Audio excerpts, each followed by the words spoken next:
수시, 정시 이렇게 있는데요. 일단 수시는 알다시피 교과, 학생부 교과에 대한 부분과 기초 디자인에 대한 부분이 되게 실기에 대한 부분이 되게 중요한데, 실기 안에서도 수시 같은 경우는 기초 디자인 유형으로 보는 학교들이 굉장히 많이 있습니다. 정시 같은 경우는 최상위 미래 지원이 지금 변화가 됐고, 아까 우리 이현수 원장님이 얘기했던 서울대학교에 대한 군이동이라든지 뭐 이런 것들이 변화가 됐었기 때문에 거기에 따른 다른 나다군의 그리고 각군 국민대에서의 성적 변화라든지 뭐 실기에 대한 방향 변화들이 굉장히 많이 있었거든요. 그거에 대한 얘기를 일단 나눌 것이고, 앞선에 뭐 과목에 대한 얘기를 우리 현수 원장이 얘기한 것처럼 뭐 기초 디자인이다, 통합 실기 평가다, 뭐다 있지만 작년에 나왔었던 학교들의 실기 유형들을 주제들을 쭉 보면은 진짜 그냥 통합 실기 디자인이다. 이제는 디자인 자체를 배워야 된다라는 게 어찌 보면 제일 중요한 핵심이 아닐까 싶습니다. 그거에 대한 내용들을 위주로 얘기를 드리려고 합니다. 일단 수시부터 말씀을 드리면 기본적인 정보.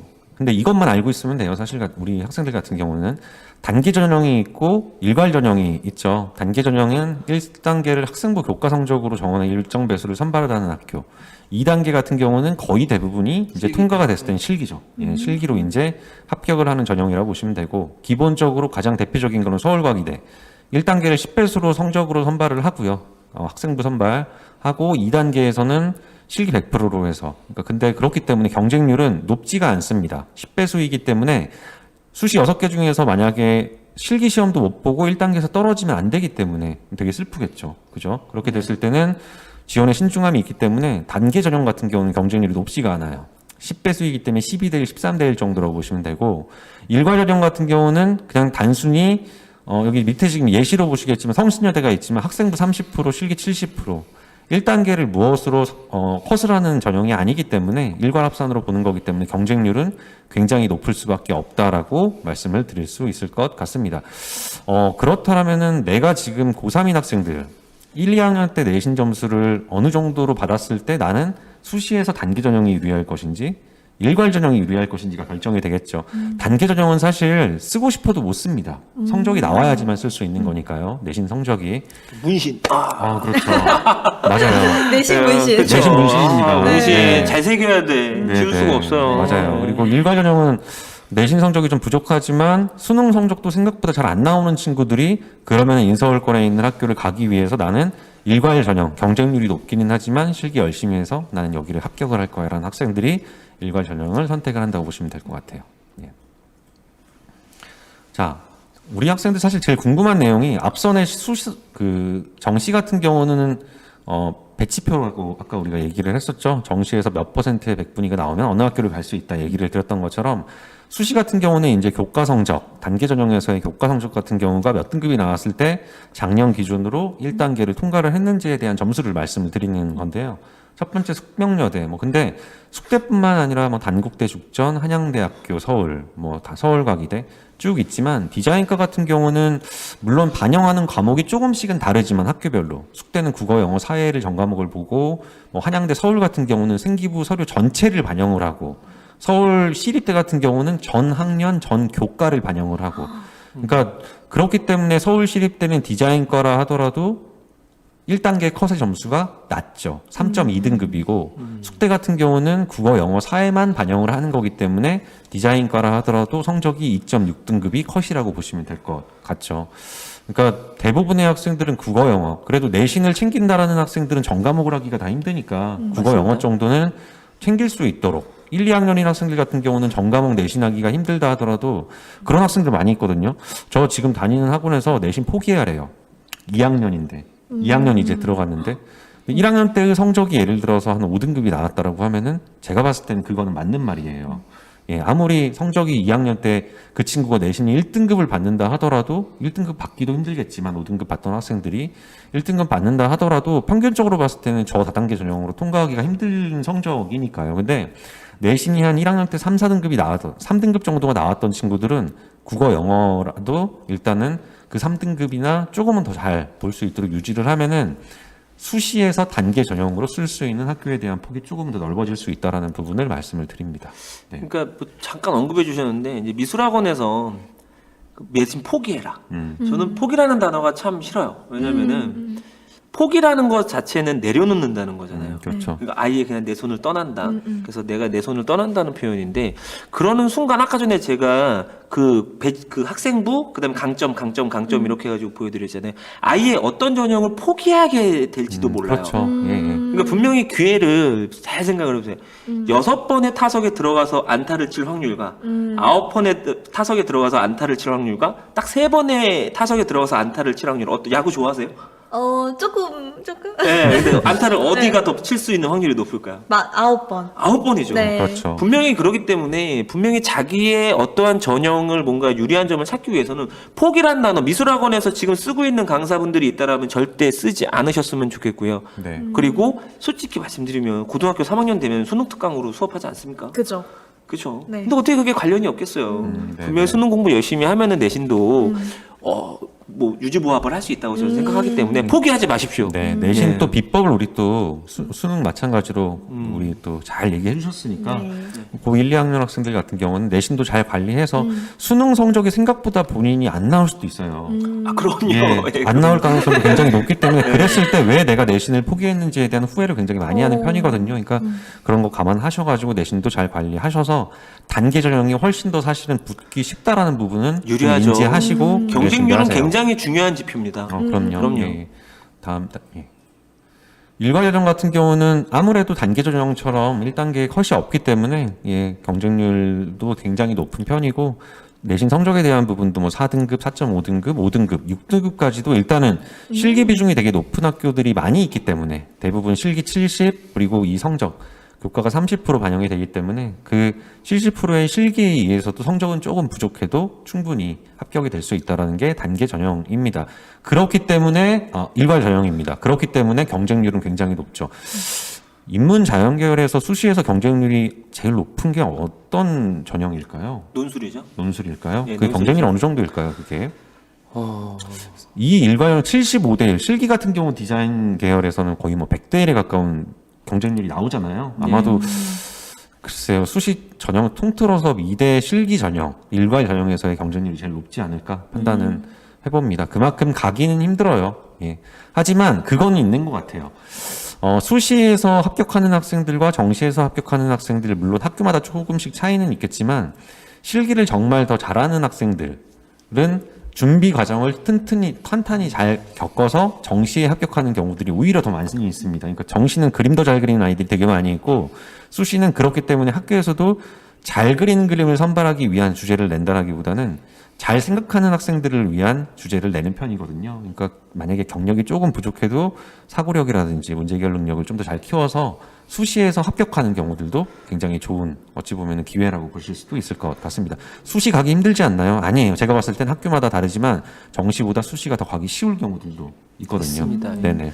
그러니까 지금 일괄 전형에 관해서 잠깐 얘기를 해주셨는데 이제 경쟁률 얘기를 간단하게 좀 더 붙여서 얘기를 해드리면 실기를 잘한다라는 기준은 수치적으로 잡기가 힘들죠. 그러니까 여기 공부 유튜버님이 보셨을 때는 네. 뭐 4등급 아니면은 뭐 96% 아니면은 표준 점수 136점 이렇게 수치화되는 점수가 이미 나와 있는 점수를 가지고 활용을 하게 되는 게 학과 쪽이라면 실기는 자기 점수를 발표를 안 하잖아요. 예, 자기 점수를 발표를 안 합니다. 근데 선생님들이 도움을 주시고 그래서 어떻게 보면 이렇게 너의 장점은 뭐야? 너는 요 정도 상황에서 점수가 나올 것 같아라는 네네. 어드바이스를 받으시겠지만 근데 제가 분명히 얘기를 드리지만 진입장벽이 낮다라는 표현을 해요. 왜냐면은 숫자가 안 들어가잖아요. 네. 그죠? 그러니까 실기 100이에요. 서울여대가 경쟁률이 항상 높거든요. 그러니까 진입장벽이 낮기 때문에 경쟁률이 높아집니다.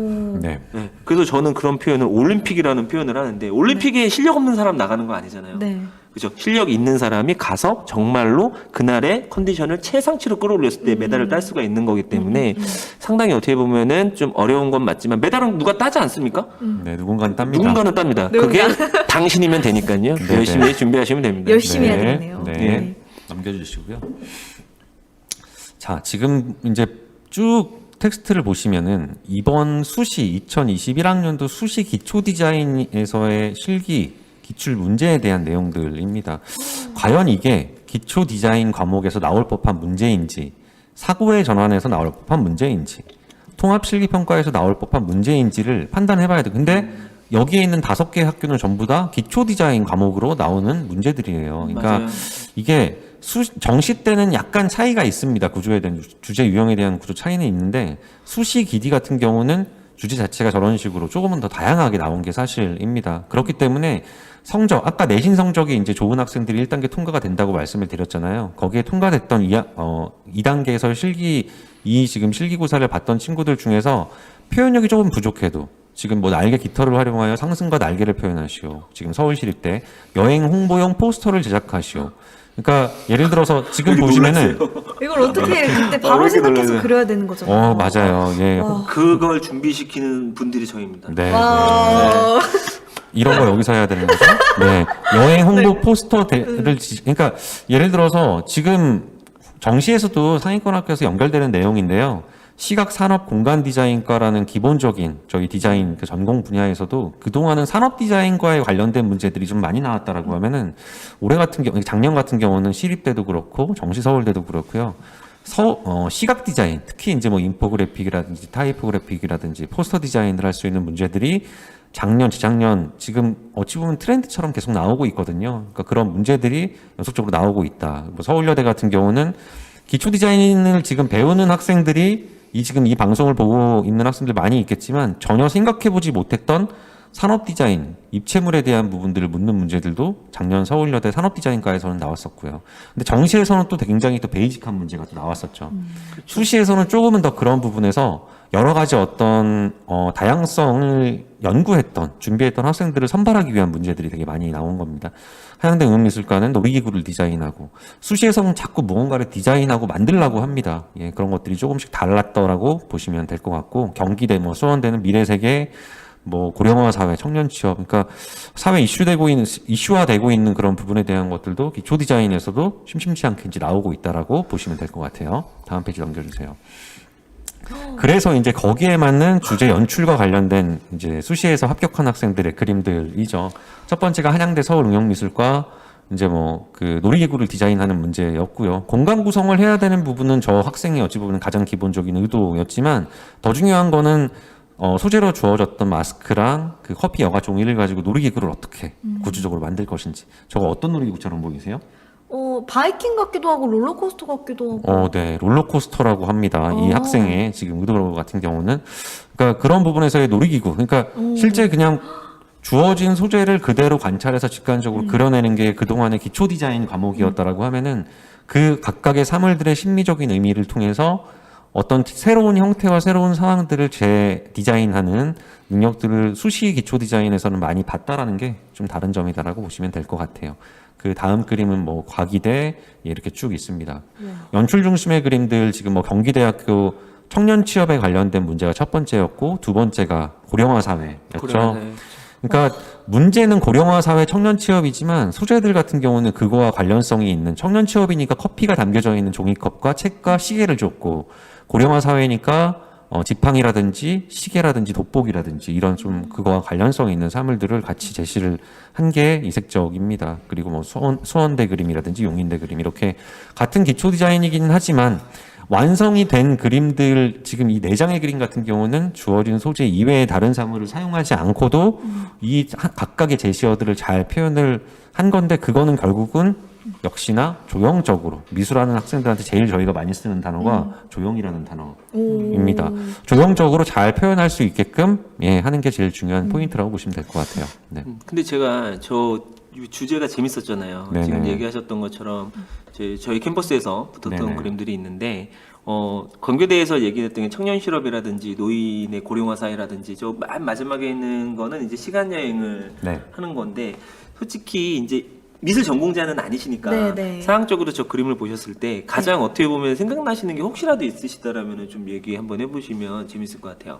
생각나는 거. 네, 첫 번째가 이제 청년 실업이었어요. 네네네. 그리고 두 번째가 고령화, 그다음에 마지막에 있는 게 이제 시간 여행. 이 네, 시기가 네. 공통적으로 있죠. 네네. 네.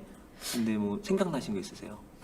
저는 이걸 보면서 느낀 게, 네. 미술에서도 중요한 게 내가 사회를 어떻게 바라보는지 이 시선이 되게 중요하구나라는 거를 그렇죠. 계속 맞습니다. 생각하고 있었어요. 네네네. 이게 똑같은 물체가 주어지고 똑같은 주제가 주어져도 자기가 고령화를 어떻게 생각하고 있는지, 자기가 이 시간 여행을 어떻게 생각하고 있는지가 그림으로 표현이 될 것 같더라고요. 네네. 그거를 자기 논리라고 저기도 이제 얘기는 하는데 대부분 뭐 고령화 사회, 청년 취업 이렇게 하면 부정적으로 그걸 생각하는 학생들도 많이 있습니다. 문제를 해결하는 방법 같은 경우는. 그러니까 저희도 이제 예를 들어서 미술도 면접이 있지만 다른 분야에서도 면접이 있잖아요. 어떤 문제에 대한 얘기를 했을 때 그거를 부정적으로 바라보는 친구도 있고 되게 긍정적으로 바라보는 친구들이 있는데 지금 저기에 있는 그림들 같은 경우도 그런 학생들이 가지고 있는 각각의 서양들이 반영이 될 수 있도록 문제를 풀었다라고 볼 수도 있겠죠. 예, 그리고 디자인이기 때문에 저거를 얼마큼 특히나 더 조형적으로 잘 보여줄 수 있는지에 대한 게 사실은 제일 중요하겠죠. 네. 그러니까 그림에 관한 얘기를 제가 뭐 굳이 한다라면 저 청년 실업하고 저 고령화 사회 문제를 저희가 청년 풀었던 취업 청년 취업, 그렇습니다. 네. 취업하고 고령화 사회에 대한 얘기를 했던 친구들에 대한 간단하게 그냥 진행했던 얘기로 물었던 건데 이제 학생들이 생각하는 거는 시계라는 것을 공통적으로 바라보면서 이제 돋보기에 이제 어떻게 보면 그 프레임을 만들어 놓아서 노인이 바라보는 세상에 대한 내용이라든지 네네. 그런 내용들을 이제 사용을 하는 건데 네. 지금 현재적으로 이제 구술주님이 얘기해 주셨던 것처럼 그러니까 감상이라는 것 자체는 결국에는 그림에 있어서 어떠한 시선으로도 다 감상이 가능한 상황이기 때문에 그런 부분들을 좀 같이 제가 이 얘기를 드리는 이유는 뭐냐면 문제가 이제는 단편적인 문제라기보다는 조금은 더 사고력을 묻는 문제들이 나오다 보니까 이것이 어떻게 보면은 국어 문제일 것 같기도 하고 네. 그리고 이것이 어떻게 보면 사회문화 문제일 네, 것 같기도 네. 하고 그런 것들을 저희는 조형이라는 어떤 방식으로 표현한다라는 네. 것을 학생들이 정말 좀 같이 연동해야 될 것 같아요. 그래야지만 어떻게 보면 더 많은 사람들에게 초이스가 네. 될 수 있는 그림이 되지 않을까. 네, 라는 생각을 그림만 좀 그리는 해봅니다. 게 아니고요. 네. 그림을 그리기 위해서 되게 다양한 사회 현상과 주제, 뭐 이런 논리 이런 부분들을 이해하고 그걸 해결하는, 해석하는 네. 그런 부분들이 되게 중요하겠죠. 그걸 이제 사실은 종합해서 문제 해결 능력이라고 저희는 얘기를 하고 있으니까요. 네. 그런 부분들이 중요해집니다. 다음 페이지 넘겨주세요. 예, 이제 그런 어떤 문제 해결을 중심으로 하는 문제가 있는 반면에 특수한 학교들이죠. 아직 그런 부분들보다는 표현력이나 네. 어찌 보면 화면 구성 능력 이런 것들을 중시하는 수시에서의 상명대, 천안 그리고 한양대학교, 경희대, 동덕여대 이렇게 이런 학교들도 배치가 되어 있다라는 부분. 그러니까 수시에서 우리 학생들이 내신이 몇 등급이 나와서 수시에서 너는 어느 학교를 써야 되라고 했을 때 이 학생들이 기본적으로 연출력이 좋은 학생인지 표현력이 좋은 학생인지를 좀 분별을 해야 되는 것도 사실은 선생님들이 더 정확하게 어느 학교에 적합하게 이 학생이 유리할 것인지를 결정할 수 있는 되게 중요한 부분이 있거든요. 그러니까 근데 저도 신입 상담을 하다 보면은 너는 성적이 이러니까 이 학교를 써. 수시도 그렇고 정시도 그렇고 그렇게 결정하는 학원들이 되게 많이 있더라고요. 근데 그거는 학생을 관찰하지 않고 학생의 스펙을 관찰해서 그냥 거기에 맞는 제안을 하는 거라고 생각을 합니다. 학생이 어떤 그림을 그리고 어떤 생각을 하고 어떤 게 좋은 점인지에 대한 부분들, 뭘 잘 못하는지에 대한 거를 단기간에 빨리 캐치를 하고 그런 거에 대한 좋은 제안을 해주는 게 학교 선택의 제일 중요한 부분이라고 보시면 될 것 같아요. 지금 그거에 대한 대표적인 표현과 조형. 그러니까 시간 안에 많은 걸 그릴 수 있고 잘 그릴 수 있는 학생들한테 유리한 학교들이라고 보시면 될 것 같습니다. 다음 페이지요. 수시와 관련된 내용들은 간단하게 말씀을 드렸고, 그러니까 내 내신 성적이 몇이고, 지금 고1, 고2, 고3 학생들, 고1은 이제 올라가는 학생들은 면밀히 이제 그런 주요 과목 위주로 잘 챙기셔야 될 것 같고요. 고2, 고3들은 지금 내가 그동안 받았던 내신 성적이 어떤 성적이었고, 거기에 맞는 내가 유리할 수 있는 전형이 무엇인지에 대한 선생님들과의 얘기들이 빨리 이제 이루어져야 될 것 같고, 그러면서 실기에 대한 부분은 지금 어느 한 학교를 결정할 수 있는 건 아닙니다. 수시에서. 다양하게 다 준비를 해봐야 돼요. 그 뭐 연출형도 해보고 주제어에 대한 것들도 해보고 여러 가지 4가지 영역에 대한 부분들을 골고루 잘 해보고 어느 정도 거기에서의 장단점이 좀 더 결정이 된다라고 하면은 선생님들과 얘기를 나누시고 학교를 결정을 하신다라고 보면은 될 것 같아요. 정시 같은 경우는 3가지입니다. 최상위 미래 주제에 대한 연결고리. 이 문제 분명 어디서 본 듯한 문제인데 짜잔 해줄 줄 알았는데 안 하는군요. 아무튼 네. 뭐 시키고 네, 저는 아까 되게 했거든요. 네. 뭐 다시 한번 해드리죠. 뭐 어떻게 하라고? 네. 네. 짜잔 이렇게 네. 하면 돼요. 그러니까 아까 우리 이현수 원장이 얘기한 것처럼 이 문제 분명히 어디서 봤거든요. 그러니까 국민대학교 문제 어디서 봤고 국민대에서 나왔던 문제가 건대 리빙에서도 나왔고 재작년도에 뭐 서울대에서도 나왔었고 그러니까 이런 내용들이 주제들이 계속해서 중복되고 있다라는 부분 그러니까 최상위 미대 안에서도 올해 안에서도 그런 것들이 서로 다 연결이 되어 있다라는 부분이 올해 좀 정시에서의 어찌 보면 제일 중요한 부분 근데 이게 2021학년도에 대한 팩트체크일 수도 있지만 2022학년도 준비하는 학생들한테도 해당되는 내용이라고 보시면 될 것 같아요. 그리고 서울대 정시 첫 해였죠. 그렇기 때문에 가군 국민대와 이화여대의 합격 점수는 상대적으로 작년에 비해서는 하락이 된 편이었습니다. 근데 얘기해 주신 것처럼 서울대가 다시 나군으로 갔고 국민대가 다시 이제 기존에 원래 뭐 디자인과의 92% 3%인 학생들이 합격이 됐었던 그 해로 다시 돌아갈 것 같아요. 1년 동안 이화여대와 국민대는 성적이 다소 하락이 됐지만 다시 원래의 어떤 컨디션을 유지하지 않을까 생각은 합니다. 기초 디자인 유형, 정시는 역시 튼튼한 기본기 위주의 변수가 수시에서 굉장히 컸던 주제가 나왔다라고 하면 정시에서는 변수가 그렇게 크지 않은 문제들이 출제가 됐다라는 게 기초 디자인 어찌 보면 정시에서의 좀 중요한 내용들이라고 보시면 될 것 같습니다. 네, 다음 페이지요. 미래 입시 실기 과목과 주요 대학에 대한 소개. 예, 다음 페이지 넘겨주세요. 첫 번째 이슈. 서울대학교에 관련된 내용을 이제 말씀을 드릴 건데, 정시 첫 해였어요. 재작년까지는 수시였고, 최종 합격은 역시나 255점에서 260점. 그러니까 최종 합격이라고 하면은 1단계에서 아까 우리 이현수 원장이 소개해 준 것처럼, 국어에 대한 표점 합, 그리고 사탐 두 과목에 대한 표점 합, 마이너스 수학, 영어, 한국사. 그렇게 하게 됐을 때의 총점을 얘기를 드리는 겁니다. 서울대는 합격 평균 점수가 결코 낮길 바라지 않는다. 서울대학교 입학처에 문의해본 결과 입학처 직원이 저렇게 얘기를 했습니다. 저희 서울대는요 합격한 학생들의 평균 점수가 결코 그분도 서울대 나오셨을 거야. 낮지 않길 바랍니다. 그러니까 성적이 좀 부족했는데 실기로 그걸 커버할 수 있을 것 같다라는 학생들의 꿈을 모조리 꺾는 어찌 보면 한 문장이라고 보여집니다.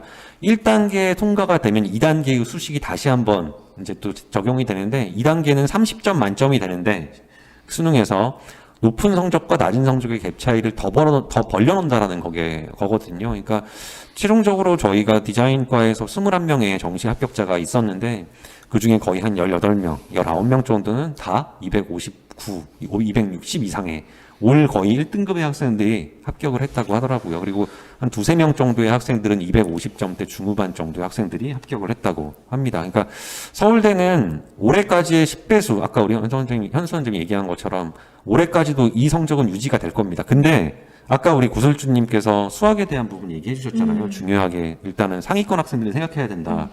자, 서울대학교가 내년에는 이제 5배수로 그 1단계 배수를 줄인다고 아까 우리 현수 원장님이 얘기했죠. 5배수로 줄인다라고 하면은 경쟁률이 뭐 확 줄어들까요? 그렇진 않을 거예요. 그리고 성적 어떻게 될까요? 성적 더 오를 겁니다.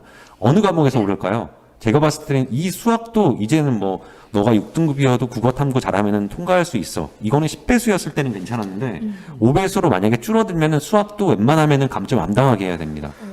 서울대를 준비하는 학생이라고 하면은 21명 정원에 5배수면은 딱 105명이잖아요. 그죠? 105명 안으로 그 수능 성적이 나와야 되는데 제가 봤을 때 수학도 1, 2, 3등급은 마이너스 0점이니까 예, 3등급 안으로 최대한 나올 수 있도록 수학도 관리해 주길 바랍니다. 그래서 아까는 3등급 이 정도만 하면 갈 수 있다라고 설명해 주신 거. 네, 다시 한번 참고해 주시기 바랍니다. 네, 두 번째 이슈, 단순한 소재.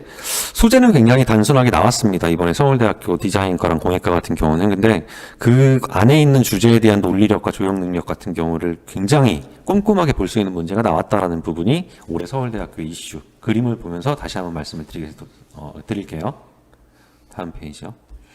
주제 자체는 디자인과가 우리 이제 이거에 대한 리뷰는 저희가 한 달 전에 한번 했었죠. 현수 원장이랑 저랑 주제 리뷰를 꼼꼼하게 길게 했었습니다. 길게. 네. 서울대가 왜 이런 문제가 나왔었고 디자인과 실기고사가 왜 4시간이었는지 이런 것들에 대한 얘기. 코로나 때문에 4시간으로 시간을 단축한 부분도 있고 단축시킨 시간에 따라서 재료에 대한 부분도 연필로만 사용을 할 수 있도록 변화를 준 거죠. 근데 교수님이 어떤 생각을 했을까요? 저는 국민대도 그렇고 서울대도 분명히 국민대는 재료에 대한 변화를 준 거고 그리고 이틀에 나눠서 이제 시험을 본 거고 서울대도 시간에 대한 변화를 준 건데 교수님들 만족하셨을 것 같아요. 제가 봤을 때는 굳이 6시간 할 필요 없고 굳이 국민대 한 날에 다 모아서 할 필요 없을 것 같다라는 생각은 저는 하셨을 거라고 보여지거든요. 그거에 대한 내용도 이어서 얘기를 하도록 하겠습니다. A와 B를 가지고 문제 1과 문제 2에 대한 내용들이 있었습니다. 앞에서 바라본 정면도 그림 2는 옆에서 바라본 측면도 있다. 자료가 이제 같이 제시가 되는 건데요. 이 대상물의 정확한 형태를 연상을 입시적으로 표현하시오. 정확한 논리력, 형태력을 보고자 하는 부분이 문제 1이었고, 문제 2 같은 경우는 A와 B, 저희가 지칭을 그렇게 하잖아요. A와 B가 있다. A라는 사람과 B라는 사람이 있다라고 생각을 하고 이 문제를 바라보면 좋을 것 같습니다. A라는 사람과 B라는 사람이 있는데, 이거를 사회적 거리두기라는 주제로 타이포그래피를 디자인하시오. 그러니까 결국 사회적 거리두기, 저희가 이제 코로나 관련된 내용으로 저희 올해 이슈 서울대 같은 경우, 한예종 같은 경우, 뭐 건대, 국민대 이런 사회적 이슈를 다루는 학교들에서는 충분히 나올 법한 올해의 가장 트렌드라고 하긴 좀 그렇겠지만 이슈이기 때문에 준비를 충분히 했으면 좋겠다라는 얘기를 작년 5월부터 했었거든요, 저희는. 그러니까 그런 거에 대한 것들이 잘 반영이 된 문제라고 보시면 될 것 같습니다. 예. 그림을 한번 잠깐 볼게요. 그렇게 해서 이제 합격한 학생의 그림. A는 1번 문제 같은 경우는 굉장히 탄탄한 구조와 누가 봐도 앞에서 봤을 때는 A였고 옆에서 봤을 때는 B라는 어떤 형상이 직관적으로 정확히 잘 드러난 학생들이 좋은 점수를 받았고요. 그러니까 B 두 번째 문제 같은 경우는 정답이 없다. 이거는 학생들마다 다 달랐다. 사회적 거리두기를 생각하는 A와 B를 표현하는 방법이 다 달랐는데 1번 문제 같은 경우는 다 똑같았죠. 그죠? 저렇게 그려야지만 똑같죠. 똑같을 수밖에 없죠. 똑같이 저런 조건을 저런 형상으로 저런 뷰로 그려야 되는 게 조건이었기 때문에 거기에서 창의력을 발휘하고 뭐 어떤 개성을 발휘한다라는 학생들은 오히려 굉장히 안 좋은 점수를 받았다라고 보시면 될 것 같습니다. 이 학생 같은 경우는 서울대 환산 점수로 260.1점, 국어 136점 1등급이죠. 탐구 125점 거의 1등급 받았습니다. 두 과목 다. 그리고 수학은 4등급이어서 0.4점 감점을 됐고요. 영어가 2등급이어서 0.5점. 영어도 1등급 받아야 되죠. 서울대 같은 경우는 감점이 굉장히 큰 거니까요. 수학이랑 영어만 해도 거의 0.9점의 감점을 받은 거니까 이 친구는 국어 탐구 성적이 조금 만약에 부족했다라고 하면은 최종적으로 합격하기가 조금 힘든 상황이 될 수도 있었습니다. 그러니까 그런 부분에서 서울대를 준비하는 디자인과를 준비하는 학생들 같은 경우는 결국은 지금 몇 년 연속으로 계속 나오고 있는 거는 1번 문제처럼의 구조와 입체, 그러니까 입체적인 구조, 그리고 어떤 산업 디자인과 공간, 어찌 보면 공예 계열이기도 하거든요. 공예에서의 중시하는 그런 형태를 중시하는 문제들이 출제가 되고 있는 거고, 두 번째 문제 같은 경우는 처음에 말씀드린 것처럼 시각 디자인과 관련된 인포그래픽, 뭐 타이포그래픽에 관련된 문제들이 나오고 있기 때문에 뭐 표지를 디자인하는 문제들도 나왔었고요. 그러니까 포스터 디자인 이런 것들은 그런 흐름은 아마도 올해까지는 좀 이어지지 않을까 생각은 하고 있으니까요. 그런 다양한 전공 분야에 대한 수업을 하면서도 특히나 저 타이포그래픽에 대한 부분들은 필수적으로 더 깊이 있게 수업을 우리 선생님들이 해주셨으면 좋겠고 우리 학생들도 더 관심을 가지면 좋을 것 같다라는 생각을 합니다. 저희 지금 그린섬 같은 경우도 타이포그래픽, 그러니까 그 작가들 많이 있잖아요. 저희 제자들이라든지 아시는 분들에서 그런 어떤 타이포그래피가 무엇인지고 어떻게 해야 될 것인지에 대한 전문가들 강연이나 이런 것들도 추후 지금 준비 중이니까요. 그런 좋은 기회가 있으면 또다시 참여해 주시면 좋을 것 같습니다. 다음 넘겨주시면은 공예과 같은 경우는 아까 제가 처음에 말씀드렸던 서울대에서의 실기에서의 주제, 일단은 소재 자체는 굉장히 단순한 게 나왔지만 문제 같은 경우는 굉장한 어찌 보면 논리력을 요구한다라는 문제를 일단은 말씀을 드렸잖아요. 예, 그러니까 그런 부분에서 공예과에서는 저런 단순한 도형을 구를 준 거고요. 그거에 대한 주전자를 그리는 문제 그리고 주전자 중에서 하나를 선택해서 잔과 함께 구성해서 그리시오라는 문제가 출제가 된 겁니다. 서울대학교 문제 미대에서도 서울대가 제일 정말 가고 싶은 학교 중에 하나인데 서울대 디자인과 문제와 서울대 공예과 문제 보시면은 약간 어떤 생각 드세요? 뭔가 네. 정석? 그죠? 네. 너무 정확한 말인 것 같습니다. 진짜 이 학생이 얼만큼 이게 정석이라는 게 형태에 대한 정석, 표현에 대한 정석, 생각에 대한 정석을 가지고 있는지를 묻는 문제입니다. 서울대는 창의력을 중시하지 않나요? 아이디어 되게 좋으면 되지 않나요? 근데 지금 서울대 디자인과와 공예과에서는 오히려 그런 부분보다는 가장 기본적인 디자인에 대한 그리고 그림에 대한 소양을 갖춘 학생들을 선발하기 위한 문제들이 나온 거라고 보시면 될 것 같아요. 올해 정시 같은 경우는. 그러면서 이슈가 되고 있는 부분들을 전공에 따라서 같이 다양하게 준비해보는 그런 훈련들이 중요하다라고 보시면 될 것 같습니다. 공예과도 그림 한번 볼까요? 거기에 관련된 주전자 9회 어찌 보면 기본 도형에 대한 형상을 유지하면서 거기 안에서 연결될 수 있는 다양한 형태들을 조합한 거라고 보시면 될 것 같습니다. 다음 페이지 넘겨주세요. 서울대학교를 준비하는 학생들이나 뭐 지금 소개해드리는 다양한 어떤 상위권 학교를 준비하는 학생들의 기본적인 어떤 학생들의 실기력이라든지 그리고 어떻게 더 디테일하게 준비해야 될 것인지는 개별적인 컨설팅 자리를 통해서 다시 한번 개별적으로 말씀을 드릴 수 있도록 하겠습니다. 이화여대와 고려대학교인데요. 뭐 대표적으로 지금 가군에서 2대 고대가 이제 같이 만나게 됐죠. 그죠? 그러니까 이로써 이화여대 서울대 라인은 확정이 됐다. 지금 첫 번째 이화여대 디자인과 이슈 같은 경우. 그러니까 이화여대가 가군으로 이제 원래 기존에도 가군에서 치러졌었는데 실기고사에 대한 부분이 분명히 서울대가 정시로 오면서 서울대와 실기에 대한 유사성을 줄 것이다. 왜?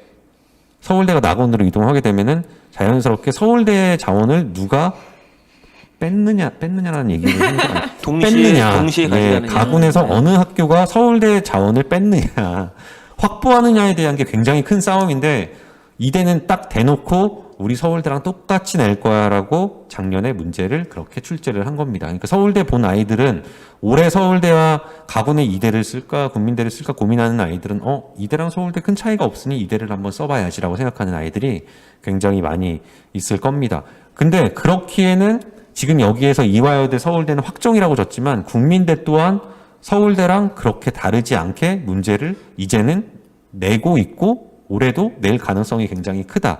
마찬가지로 이화여대와 국민대는 서울대 자원을 확보를 해야 되는 부분들도 굉장히 중요한 거니까요. 물론 이화여대 국민대 굉장히 좋은 학교입니다. 가고 싶어서 너무 우리 아이들이 노력을 하는 학교 중에 하나이고요. 예. 그러니까 그런 부분에서의 라인이 어느 정도는 딱 정해진 거다라고 보여집니다. 고려대 같은 경우는 기존의 어떤 교수님이 얘기하셨던 내용들처럼 사물 자체를 잘 그리는 것도 중요하지만 사물의 심리적인 의미에 대한 것들을 반영한 그림들이 훨씬 더 좋은 점수를 받고 있다는 게 이번 그림을 통해서도 같이 증명이 된 겁니다. 보여주시죠. 이화여대 문제, 서울대랑 얼마나 유사성이 있는지 한번 볼까요? 평면 조형을 하시오. 평면적으로 디자인하는 문제였고요. 문제 2는 인체의 일부와 함께 놀이도구를 만들어서 표현을 하시오라는 문제. 그러니까 새로운 어떤 제품과 새로운 놀이기구라든지 형태들을 만드는 문제. 그리고 평면적으로 디자인하는 문제 이렇게 나온 겁니다. 그리고 볼펜과 연필 이렇게 준 거고요. 다음 페이지 보여주시면은 고려대학교 같은 경우는 지금 소라와 지금 딱풀과 지금 의자, 접이식 의자 이렇게 세 가지의 사물을 제시를 한 겁니다. 재현작 통해서 얘기를 한번 해볼까요? 고려대학교 우측에 있는 그림들 2번 같은 경우 고려대학교 붙은 친구의 스펙입니다. 가군의 숙대도 같이 합격을 한 친구인데요. 제가 봤을 때는 그렇게 느꼈거든요. 소라게처럼도 보여집니다. 그러니까 소라와 딱풀과 저 지금 소재들을 가지고 단순히 그냥 기본적인 어떤 형태들을 나열해서 잘 표현했다라기보다는 어느 하나의 바닷속 공간 상황처럼 연결을 했다라는 게 심미적인 의미와 스토리에 대한 것들을 조금 더 맞췄다라고 보여지고요. 왼쪽 같은 경우는 이화여대 평면 디자인을 하고 그 요소들을 가지고 어린아이가 가지고 노는 이거 뭐라고 하죠? 요람 같은 건가요? 요람에서 이렇게 아이들이 가지고 노는 모빌처럼 모빌 같은 그런 어떤 도구를 그렸다라고 보시면 될 것 같습니다. 국민대랑도 유사한 부분도 있고 어찌 보면은 서울대학교에서 요구하는 평면 디자인과 어찌 보면 제품이라든지 뭐 산업 이런 부분들에 대한 전공과 관련된 밀접한 문제가 이화여대에서 출제가 되고 있다라고 보시면 될 것 같아요. 누차 되게 많이 말씀을 드렸거든요. 서울대와 이화여대는 거의 같은 개념으로 실기를 준비를 해야 된다라는 얘기를 많이 드렸는데 그거에 대한 부분들이 잘 적중이 됐고 좋은 어찌 보면 성과가 나왔다라고 보시면 될 것 같아요. 네. 다음 페이지 넘겨주시면 저희가 지금 할 분량이 되게 많이 있어가지고 제 중심으로 지금 계속 혼자 얘기하는 걸 좀 양해를 해주세요. 막 끼어들고 싶으시겠지만 현수 원장님 이미 막 지금 왔다 갔다 하고 있는 것 같은데. 제가 단련하고 있어요. 네. 국민대학교 같은 경우는 아까 제가 말씀드렸던 두 가지 문제가 이틀에 걸쳐서 나왔습니다. 원래는 하루에 모든 실기를 다 봤었거든요. 그러니까 모든 과를 만족할 수 있는 하나의 공통적인 문제가 나왔던 거였는데 올해 같은 경우는 코로나 때문이라도 디자인 계열과 공예 계열이 형태를 중시하는 공예 계열과 운송 디자인과가 첫날에 본 거였고요. 그 다음에 디자인과 시각, 공업, 영상, 공간이 이튿날에 본 거였습니다. 거기에 따라서 출제되는 주제에 대한 부분들이 판이하게 갈라졌다라는 게 제가 봤을 때는 교수님들이 오히려 만족감이 되게 높지 않으셨을까 생각을 합니다. 우리 전공에 조금 더 특화된 주제가 냈고 그거에 특화된 아이를 선발할 수 있겠구나라는 어떻게 보면은 그래서 올해는 어떻게 될지 모르겠지만 저는 이게 좀 유지가 되지 않을까 생각은 합니다. 이틀에 걸쳐서 전공별로 문제가 조금은 다르게 구분이 되는 것들. 서울대 정시 이동에 따른 합격 평균 성적에 대한 변화. 1단계 컷은 의상 디자인과가 저런 학생, 그러니까 성적이 낮음에도 합격이 됐고 공간 디자인과는 88인데도 불합이 되는 경우들도 있었습니다. 근데 작년이 이제 서울대 때문에 성적이 전체적으로 조금인 1단계 컷도 그렇고 합격 컷이 좀 내려간 거지. 그 전년도 같은 경우는 예를 들어서 영상 디자인과 같은 경우는 92%도 1단계에서 탈락을 하고 막 이런 경우들도 있었죠. 예. 공간 디자인과 91%도 합격이 안 된 상황들도 있었습니다. 그러니까 그런 부분에서는 다시 서울대가 낙원으로 이동하면서 국민대는 다시 성적이 올라갈 것이다라는 부분을 다시 한번 우리 학생들은 염두를 해둬야 됩니다. 재수생들 나 고3 때 이성적으로 통과했으니까 재수할 때도 통과되겠지? 안 됩니다. 그거 다시 한번 꼼꼼히 봐야 돼요. 두 번째 이슈. 아까 말씀드렸던 두 가지의 어떤 이틀에 걸쳐서 나온 각 전공마다의 특이점, 네, 특징들이 분명히 있다라는 부분이 있습니다. 넘겨주시고요. 디자인과에 관련된 문제는 스탬플러가 작동하는 방법, 원리. 그러니까 주어진 도면을 참고하여 스탬플러를 처음 보는 사람이 그 사용 방법을 이해할 수 있도록 작동 원리를 표현하시오라는 문제입니다. 작동 원리, 사용 방법을 표현하는 작동 원리. 디자인과에 굉장히 적합화된 문제였고 표현 방식의 그림들이 합격이 된 겁니다. 다음 페이지죠. 예, 그러니까 첫 번째 그림과 두 번째 그림에 대한 차이는 약간씩은 있지만 두 번째 그림은 사용 방법에 대한 부분들을 조금 더 잘 보여주려고 했던 것 같고요. 작동 원리도 물론 표현이 되지만 첫 번째 그림 같은 경우는 작동 원리, 그러니까 손으로 눌러서 저게 움직여서 스탬플러가 찍힌다라는 부분도 보여지지만 스탬플러 안에 있는 저 구조에 대한 것들을 겉표면을 질감을 투명으로 처리해서 어떤 원리에 의해서 저게 운동성 있게 보여지는구나라는 작동 원리를 투명이라는 제한 조건을 잘 활용을 해서 표현한 그림입니다. 첫 번째 그림의 스펙은 건대 커디과에 같이 동시에 합격한 학생의 90, 저 친구는 국민대가 목표였고 나군의 과기대보다는 자기는 건대 커디를 더 가고 싶다라고 해서 건대를 생각한 친구였습니다. 그러니까 더 양감 있게 표현하는 거에 조금은 자신이 없는 친구였어요. 그러다 보니까 톤도 좀 얇고 이러다 보니까 시각 디자인 특히나 또 이제 또 가고 싶어하는 학생들의 성향은 또 그거와 또 유사하기 때문에 그런 부분에서 건대 커디도 같이 준비하기 용이했었고요. 두 번째 그림 영상 디자인과 같은 경우는 홍대 세종 캠퍼스 같이 이제 합격한 친구인데 성적이 생각보다 영상 디자인과에 합격한 학생들 성적이 굉장히 높은 편인데 그거보다는 조금은 낮은 성적임에도 좋은 어떤 판단력으로 합격을 한 경우라고 보시면 될 것 같습니다. 두 번째 한번 볼까요?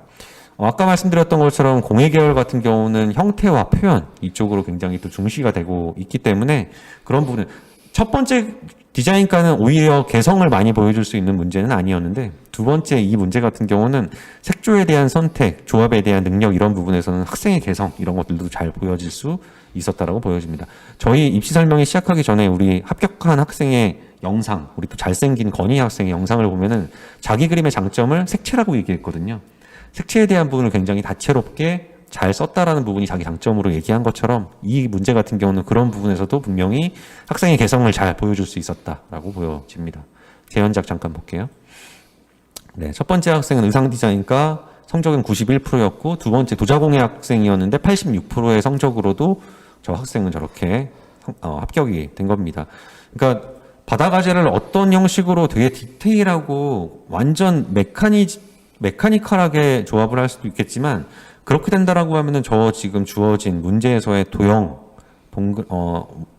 구와 육면체와 이 삼각, 그러니까 이 도형에 대한 부분들이 무너질 수 있거든요. 그러니까 그런 것들에 대한 것들, 기본적인 것들이 잘 지켜지면서 기본적인 어떤 생물체에 대한 형상을 저 모피 질감의 표현으로 잘 이끌어냈다라는 부분이 이 학생이 어찌 보면은 좋은 합격 포인트가 되지 않을까 생각은 합니다. 국민대학교 합격한 학생들의 그림들을 보면은 랍스타 지금 이 바닷가제 그렸던 학생들의 인터뷰들 시험 끝나고 나서 선생님 저 진짜 생각보다 너무 못한 것 같아요. 근데 아이들도 되게 못했어요. 라는 얘기를 되게 많이 했죠. 저 조합과 관련된 문제는 국민대학교에서 나온 지 되게 오랜만에 등장한 문제예요. 기존에 나왔던 문제들 관찰을 중심으로 해서 어떤 상황과 어떤 현상을 그대로 재현하는 능력을 표현하는 문제가 그동안 나왔다라고 하면은 굉장히 예전에 기초조형평가라는 과목이 이전에 발생가평 과목에서 국민대학교에서 많이 등장시켰던 조합형 문제가 이제 등장을 한 겁니다. 그러니까 기초조형평가를 어떻게 준비하느냐에 대한 얘기를 저희도 누차 많이 얘기 드렸지만 정말 폭넓게 발생가 표현이었을 때의 국민대 유형까지도 다 아우르면서 폭넓게 준비해야 되고요. 아까 서울대와 국민대학교의 연결성도 이제 말씀을 드렸는데 서울대 디자인과에서 입체와 평면, 타이포그래피 뭐 이런 것들이 나왔던 것처럼 국민대학교 디자인과에서도 저는 앞선에서는 좀 더 공디 성향의 문제가 나왔다. 스탬플러 작동 방법. 근데 올해 같은 경우는 저는 국민대 디자인과 준비하는 친구들은 타이포그래피나 평면 시각 디자인에 대한 것들도 충분히 나올 수 있기 때문에 그런 연습도 저는 같이 좀 했으면 좋겠다라는 생각을 해봅니다. 예, 다음 페이지요. 자, 마지막으로 이제 건국대학교 이슈인데요. 건국대학교 첫 번째 이슈는 수능 비중이 증가했기 때문에 성적이 조금은 상승이 됐다. 기존의 100분이 한 72%인 아이들이 리빙이라든지 의상 디자인과에 합격이 됐다면 70% 후반인 아이들이 디자인과에 합격이 됐었죠. 근데 올해 건대를 합격한 학생들의 성적은 그 해 성적들보다는 제가 봤을 때는 한 2, 3% 정도씩은 조금은 더 상승이 된 것 같기는 합니다. 디자인과는 80% 이상인 학생들이 거의 대부분 합격이 된 것 같고요. 공예계열 같은 경우도 거의 한 77, 8%인 아이들도 많이 합격이 되고 있는 게 건대의 어찌 보면 성적의 차이라고도 보여집니다. 아까 우리 현수 원장님이 국민대학교와 건대를 동시에 지원하는 경우들이 이제 많이 생길 거다라고 얘기를 드렸죠. 아마도 올해 건대를 준비하는 친구들의 성적은 더 올라갈 수 있겠죠. 그 부분에 있어서는. 그렇죠. 그러니까 지금 쭉 얘기를 해주셨는데 전반적으로 본다라고 하면은 이제 이대도 마찬가지고 건대도 마찬가지고 이제 오늘 저희가 이제 실기적인 부분까지도 이제 파티션을 나눠서 진행을 해드리는 데 있어서 이제 뭐 주요 대학들을 지금 소개해드리고 있는 거잖아요. 이제 서울대, 네, 그렇죠. 뭐 이대, 고려대, 그 다음에 국민대, 건대까지 소개를 드리고 있는 건데. 전반적으로 성적에 대한 증가할 수 있는 요인도 있고 그리고 전반적으로 실기에 대한 어떻게 보면 방향성의 전환으로 인해서 뭔가 흐름이 좀 바뀌고 있는 부분들을 좀 면밀히 살펴보셔야 될 내용이 있습니다. 네네. 두 번째 이슈는 기초 디자인 10년 본격적인 변화의 시작. 건국대학교 아까 정확히 기억납니다. 2012년도부터 했어요. 알 수가 없어. 저 네. 맨날 정확하다 그러는데. 네. 그때, 그러니까 지금 딱 10년 차예요. 이제 내년에 입시를 준비하는 친구들은. 그러니까 분명히 맞습니다. 실기 전형에 대한 부분이 바뀔 가능성이 굉장히 큽니다. 그러니까 뭐, 군 이동을 할 것 같지는 않아요. 근데 제가 건국대학교 교수님이라고 하면 저는 다군으로 이동하겠어요, 사실은. 네. 예전에 건대가 다군이었을 때 경쟁률도 높았고요. 좋은 아이들 굉장히 많이 왔었거든요. 예. 국민대, 건대, 국민대, 서울대, 건대.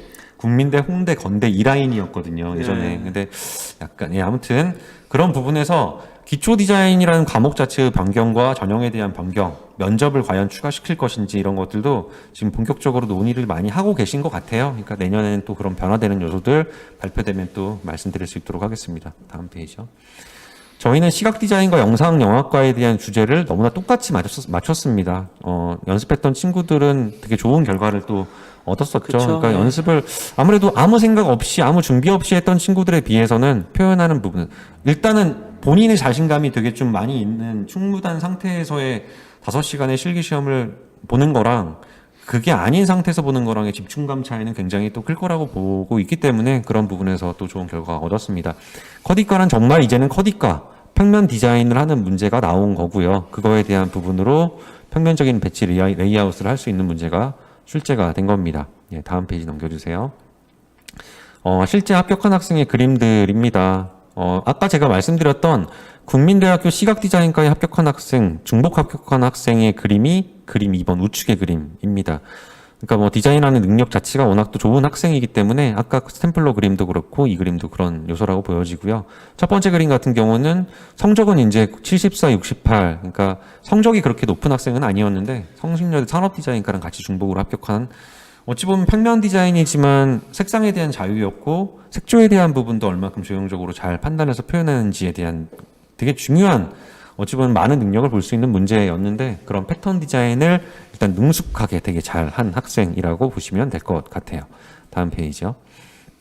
저는 그러니까 방금 보셨던 건대 커디과에서 나온 문제들 같은 경우도 국민대학교 디자인 계열에서 충분히 나올 법한 문제라고 보여지고 오히려 건대 커디과에서 올해 같은 경우는 서울대학교 AB를 가지고 사회적 거리두기 타이포그래피 하시오라는 문제가 건대 커디과에서도 충분히 나올 법한 문제라고 저는 생각을 하고 있습니다.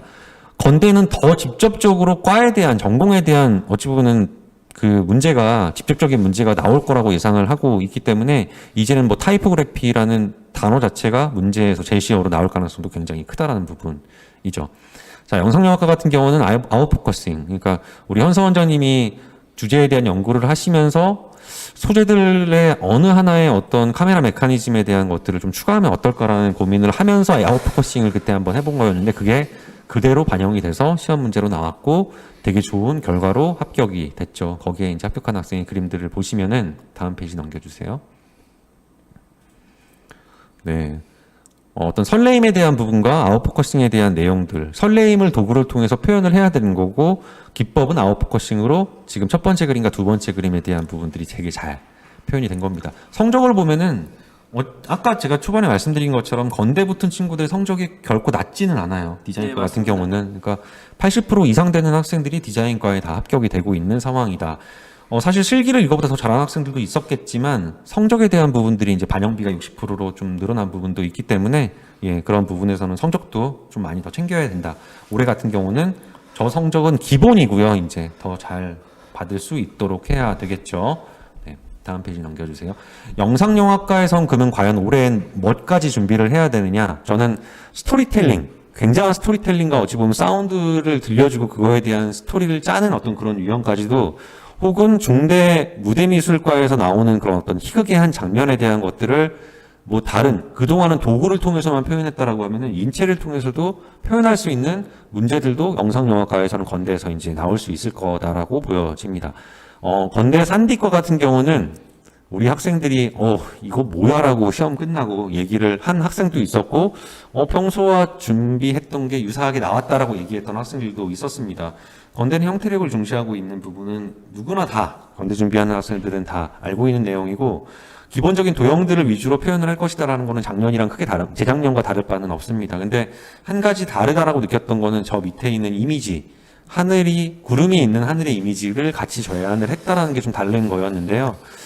어찌 보면은, 산업 디자인과가 어찌 보면 우리 구슬주님이 서울대는 어찌 보면 정석이다라고 얘기를 했었던 네. 실기고사를 봐서 문제를 봤을 때 정석을 보고자 했다라고 하면은 건대 산디도 마찬가지입니다. 산디를 준비하기 위한 입시적인 형태력을 얼마나 정석적으로 잘 이 친구들이 만들어내고 있는지, 표현할 수 있는지 이런 것들을 계속적으로 보고 있다라고 보시면 될 것 같습니다. 다음 페이지 보여주시면요. 예, 그거에 관련된 합격한 학생의 재현작. 성적은 지금 영상도 그렇고요. 산업도 그렇고 다 80% 이상 되는 학생들. 이 친구는 한양대 에리카도 붙고 인하대학교도 같이 합격한 3관왕의 학생이네요. 저런 좀 난해한 배경에 대한 이미지를 줬음에도 저런 식으로 문제 해결을 했다라는 거는 저 친구의 기본적인 어찌 보면은 그 능력 자체가 굉장히 좋은 학생이었을 거라고 보여집니다. 청색 계열을 또 그야말로 청색 계열의 다양함으로 잘 표현을 했다라고도 보여지고요. 다음 페이지요. 의상 디자인과는 시험 끝나고 아이들은 제일 힘들었던 저희도 저 문제를 보고 저런 말로의 비너스 상이 나와서 그거에 대한 부분을 아이들이 어떻게 채색으로 표현을 할 수 있을 것인지에 대한 걱정 아닌 걱정을 했는데요. 결국은 이 문제도 움직임이라는 어떤 주제어를 가지고 저 말로의 비너스랑 저 천에 대한 부분들, 저 원단을 가지고 어떻게 색상을 입혀서 표현을 하느냐에 대한 문제였는데 결국은 다 모든 문제는 해결할 수 있다라는 걸 우리 아이들이 증명을 해 보였죠.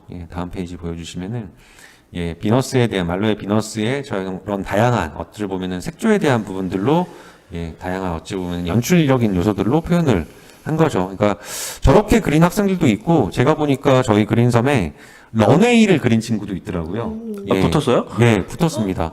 런웨이를 그려서 그 위에 비너스가 움직이고 있는 그림 이렇게 표현한 그림도 있었습니다.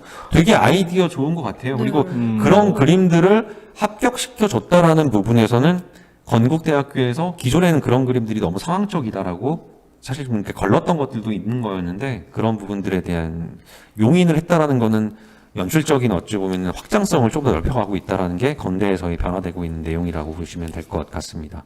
다음 페이지. 마지막으로 이제 건대 리빙 디자인과인데요. 국민대학교 산업 디자인과 그러니까 스탬플러를 사용하는 어떤 작동 원리를 손과 함께 표현하시오라는 문제와 거의 흡사하죠. 사람의 손과 저 지금 조립용 박스, 과정과 결과를 주제로 연출하고 표현하시오.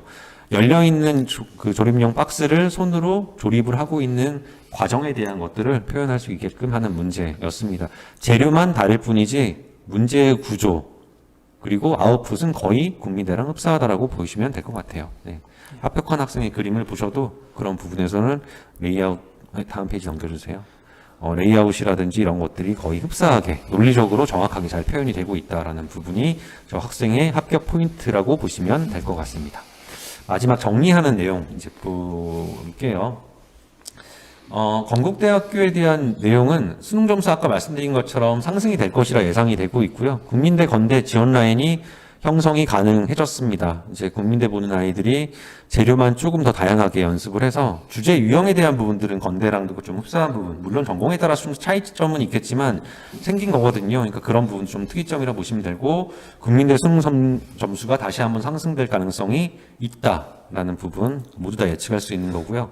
고려대 성균관대 이화여대는 경쟁률은 하락이 될 수 있다. 라는 부분은 있습니다. 워낙 고려대 경쟁률이 높았고 나군에서 성대도 경쟁률이 높았는데 가군으로 오면서 분산이 될 거죠. 국민대와 이화여대가 같이. 그리고 국민대는 사실 근데 경쟁률이 떨어질 거라고 보여지지는 않습니다. 3대1 초반으로 계속 유지가 될 거라고 보여지고요.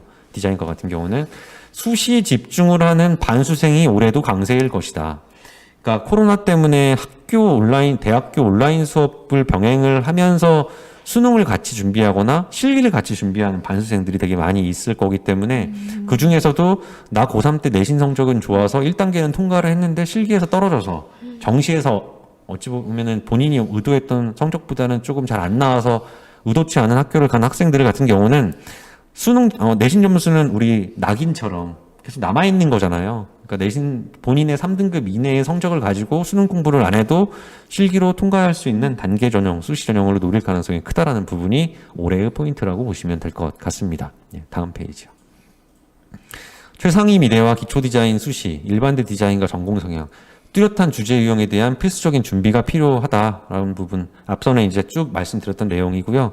필수적으로 시각 디자인에 대한 타이포그래피, 인포그래피, 평면 디자인 등 그리고 산업 디자인에 대한 입체 구조물과 조합, 제품 디자인.